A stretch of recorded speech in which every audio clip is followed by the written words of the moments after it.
మధ్యాహ్న భోజన పథకంపై గరికపాటి వ్యాఖ్యలు సిగ్గుచేటు, విద్యార్థులకి క్షమాపణలు చెప్పాలి. ఎస్ఎఫ్ఐ రాష్ట్ర అధ్యక్షులు రామ్మోహన్.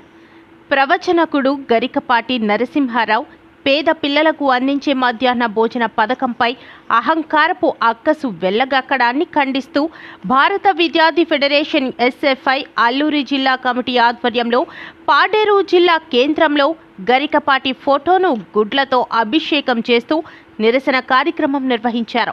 ఈ కార్యక్రమంను ఉద్దేశించి రాష్ట్ర అధ్యక్షులు రామ్మోహన్ మాట్లాడుతూ ప్రవచనాల పేరుతో పిల్లలకు అందిస్తున్న మధ్యాహ్న భోజన పథకంపై ఇష్టం వచ్చినట్లు మాట్లాడటం అమానవీయం.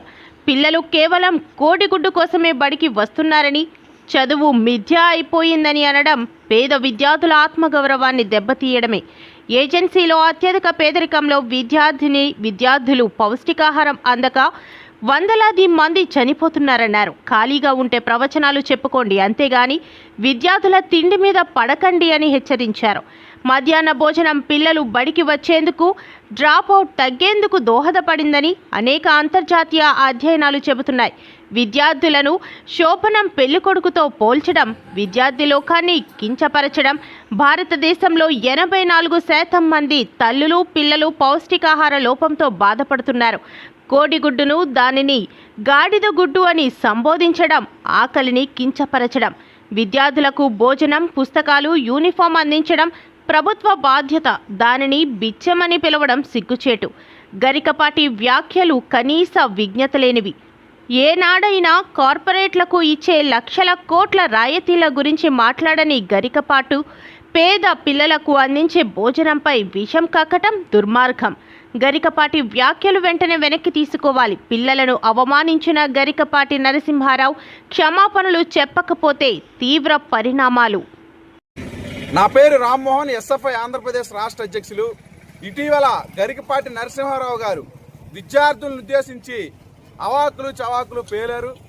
విద్యార్థులకి మధ్యాహ్న భోజనం అవసరం లేదని, చదువుకునే విద్యార్థులకి గుడ్డు తినకూడదని, దీని అర్థం మాంసాహారం తినకూడదని మాట్లాడారు. పుస్తకాలు, బూట్లు, బ్యాగులు ఇస్తే శోభనం పెళ్లి కొడుకుల్లా కూర్చుంటారనే కోతలు కూశారు. ఇది గరికపాటి వ్యాఖ్యలు వెనక్కి తీసుకొని విద్యార్థి లోకానికి క్షమాపణలు చెప్పాలని చెప్పి మేము డిమాండ్ చేస్తున్నాం. శాకాహారులు తిన్న వాళ్ళే చదువుకోవాలా అని చెప్పి మేము ఈ సందర్భంగా ప్రశ్నిస్తున్నాం. గరికపాటి నరసింహారావు తన యొక్క భావాన్ని, తన భావజాలాన్ని వ్యక్తపరిచాడు. ఈరోజు మాంసాహారులు తినేవాళ్ళు, గుడ్లు తినేవాళ్ళు, నీచు తినేవాళ్ళు ఈరోజు చదువుకోవడానికి అవకాశం లేదు. చదువుకునే వాళ్ళకి ఇవన్నీ ఉండకూడదంటే ఈరోజు పాతకాలానికి విద్యార్థి లోకాన్ని తీసుకుపోతావా? ఈరోజు మాంసాహారులు చదువుకోవడానికి అవకాశం లేదా? శాకాహారులు మీరు మాత్రమే చదువుకోవాలని చెప్పి మేము ప్రశ్నిస్తూ ఉన్నాం. ఖచ్చితంగా గరికపాటి గారు తన వ్యాఖ్యలు వెనక్కి తీసుకోవాలి. లేని పక్షంలో రాష్ట్ర వ్యాప్తంగా ఉద్యమాన్ని చేపడతాం. ఈరోజు క్లియర్గా డిస్క్రిమినేషన్ అనేది గరికపాటి గారు చూపించారు. ఈరోజు ప్రభుత్వ విద్యా సంస్థల్లో పేద విద్యార్థులు, బలహీన వర్గ విద్యార్థులు, గిరిజన విద్యార్థులు చదువుతున్నారు. వీళ్ళు మధ్యాహ్న భోజనం ద్వారా తల్లిదండ్రులు ఎక్కడ పనికెళ్ళిపోయినా సరే చదువు కొనసాగించగలుగుతున్నారు. అటువంటి మధ్యాహ్న భోజనం కనుక లేకపోతే ఈరోజు వీళ్ళు చదువు మధ్యలోనే ఆగిపోయే పరిస్థితి ఉంటుంది. కాబట్టి పేద విద్యార్థులే లగ్జరియస్గా ఉండలేదు. ఈరోజు ఈ రాష్ట్రంలో అనేక రకాలుగా అక్రమాలు చేస్తున్న వాళ్ళపైన మీరేం మాట్లాడరు. దోచుకు తిన్నతున్న వాళ్ళపైన మీరు మాట్లాడరు. ఈరోజు ప్రభుత్వం మనల్ని పొందడానిక ఈరోజు మధ్యాహ్న భోజనం పథకం పైన ఇటువంటి కోతలు కూశారని చెప్పి మేము ప్రశ్నిస్తున్నాం. ఖచ్చితంగా ఈరోజు మీ ఫోటోకే గుడ్లు కట్టాం.